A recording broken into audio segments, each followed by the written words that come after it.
Hello everybody, this is Jurassic Adventures, and in today's video we will be doing another T-Rex and another extremely movie accurate custom. This time it will be the Buck T-Rex. Now I have done this custom in the past. This is my old one. It's on an Extreme Chompin' T-Rex, and this figure, well, for one, is just small, and two, I think I can do better on the paint, and also the sculpt isn't entirely accurate to what we see in the film for the Buck Rex. So what I'm going to be doing on this epic Roarin T-Rex is I'm going to be modifying the sculpt and giving it a really nice accurate paint scheme to the Lost World and making it into that iconic Buck Rex we see in the film. But without further ado, let's unbox this figure so we can get to customizing. Now we can actually start sculpting on this T-Rex, and I'm going to be using Milliput. 2 equal sections, and then you want to start kneading it all together and combining it all. So I'm working on the lower jaw right now, and basically what I did is I put the putty on there, and now what I'm doing is I'm taking a little toothpick and I am basically just sculpting all the little individual scales, and then I take a paintbrush with some water on it, and then that will smooth out all the scales. Alright, so off camera I made more sculpt additions. I bulked up the jaw here, but this time more towards the top, and I also filled in the scars as well as made the little bump at the back of the skull that you see on the Buck T-Rex. So the brow is something very complex to sculpt on here, so I want to share how I'm going to go about this. So we have the traditional brow peak that is seen on the actual figure. It's just a peak. That you do have some of this scaling that runs over here, but on the bull it is much bigger, and so what we're going to do is actually add some more of those scales coming up on this little line that is these bigger ridges, and we're just going to add a bunch more of this because that is what gives it the bulk that you see. So we are just going to bulk up all these scales, and then that also runs to this back section. Alright, so I did a lot to this T-Rex since you guys last saw it. I obviously sculpted all these scales around the brow and this sort of portion of the head. I did these bumps on the snout of the T-Rex bigger. I still got some other stuff to do that I'm going to sculpt with a different type of putty on the head, but for now the head and the neck actually are all done. I bulked up the back of the neck swell right here, as I actually had to make a tough decision. So on this T-Rex, this joint didn't really move. Now I could have sculpted around it and then still had it so I can move it by hand, but I honestly saw no point, and this looks more aesthetically pleasing with this actually all combined into one section, because I don't have to break up this neck fold right here and this swell at the back of the head here. And obviously the neck is way more bulky, as you do see it in the Lost World, but I think this is turning out really nicely, and I'm really liking the direction this is going. Now what we have to do is, with the Milliput, we are going to sculpt the underbelly a little bit bigger, and we are going to do the crocodile scales like you see in the movie, and that will be it for the Milliput, and we are going to use a different type of putty for the rest of everything. Now the crocodile scales on the underbelly are all done, and so we can move into the other type of putty we'll be using, which is the green stuff epoxy putty. So I'm all done with this big Milliput sculpting, and now we're just doing little details with this green stuff epoxy putty. Now you may be wondering where the heck the arms went, and well, they're kind of in some pieces right now, but what we're gonna do is make them so they look like they are curled, so it should, in theory, look kind of something like this, except all of it will be sculpted and filled in, and it will be one solid arm when it's all done. So the arms are all done, and you can see they're a little bit more curled up looking, more like how you see the T-Rexes in the films arms are like. And then we also have the scars on this figure done. The last thing we need to do is just make the teeth sharper. Alright guys, after hours of work on this buck T-Rex, almost an entire box of milliput, and some green stuff, we have the finished sculpted buck T-Rex. And I think it looks really good. I think it looks really accurate to the Stan Winston model. I'll show you what I just did. So I did all the top teeth, resculpted, made sharper. I cut those down and I basically just made the tip again with the green stuff putty. And then I also covered up the battery, or not the battery, the sound holes where the sound would come out of normally. And obviously the arms are now all done as well. And I just added a few more folds to the neck and little like vein type things.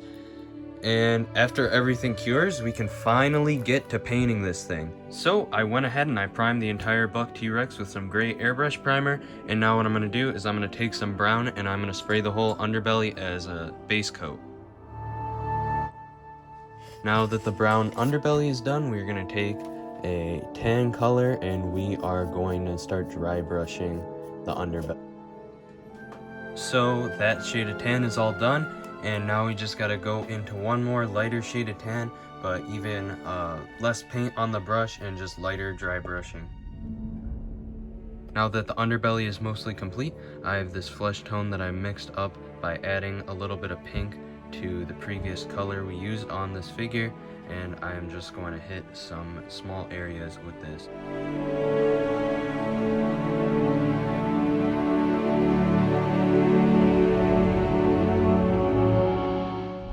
Underbelly is now done. You might be able to see a little bit of the pinkish hue on camera, you might not, I don't know. But now we can move into actually painting the rest of the body. Alright, so I forgot to record, but I did this sort of yellow color that's fading up from the underbelly, and now we can move on to the green. And the green is just going to be the brownish green, and I'm gonna mix it with a little bit of camo green to make it less yellow, and then that's gonna be our base green tone. So I got the T-Rex all done in green and it's looking pretty nice, but like the Spino, how we did with that, there's gonna be a lot of variations of this base color that I'm gonna be using. So a lot of green variations and stuff like that we are going to be using on the body of this thing to really get all that detail that you see in the movie. So the next color we'll be going in with is just straight up brownish green, and we are going to be fading this green part a little bit more into the underbelly.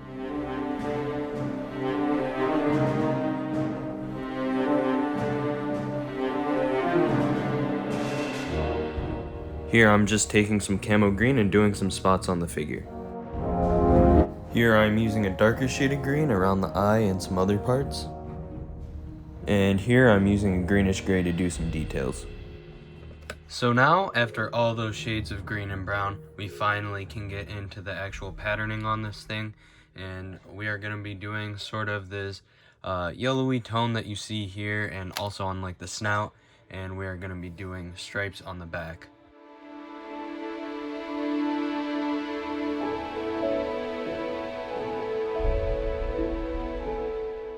So it took a while, but the black patterning is finally done, and I am beyond pleased with how this turned out. It turned out really, really well on this figure.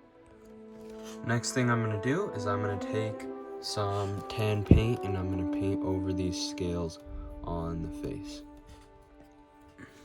For the scoots, we have this sort of dark brown green color, and we are going to dry brush those as well.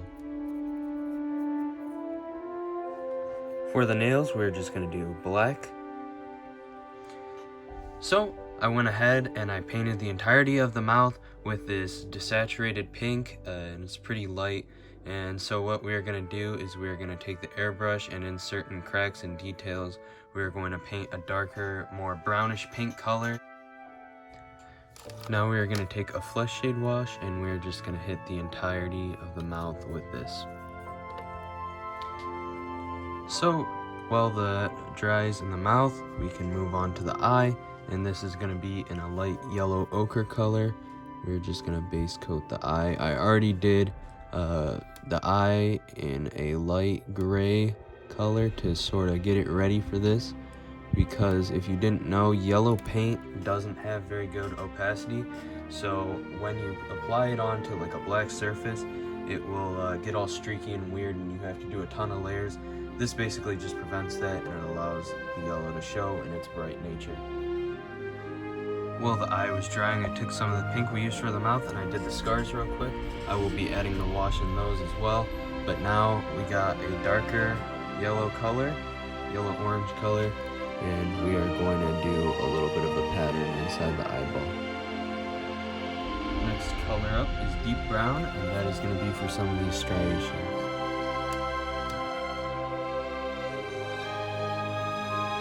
Now for the pupil in black.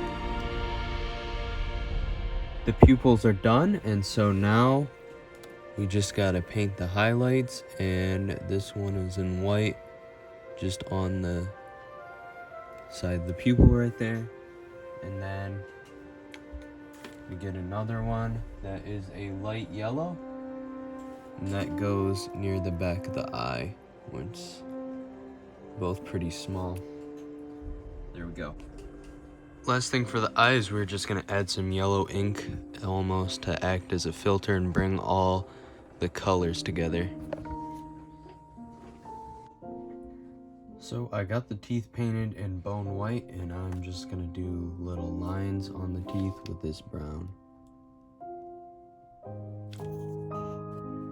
And for the final step of this repaint, we are going to take some brown ink and airbrush it on the base of the teeth. And now it's finally all done. I tried a lot of new stuff for this repaint, and I really like how it turned out. I like all the sculpted on features as well as all the paint details, and I think this one turned out really nicely. If you guys enjoyed this video or learned something, please leave a like, comment, and subscribe. As always, this is Jurassic Adventures, and I'll see you in the next video.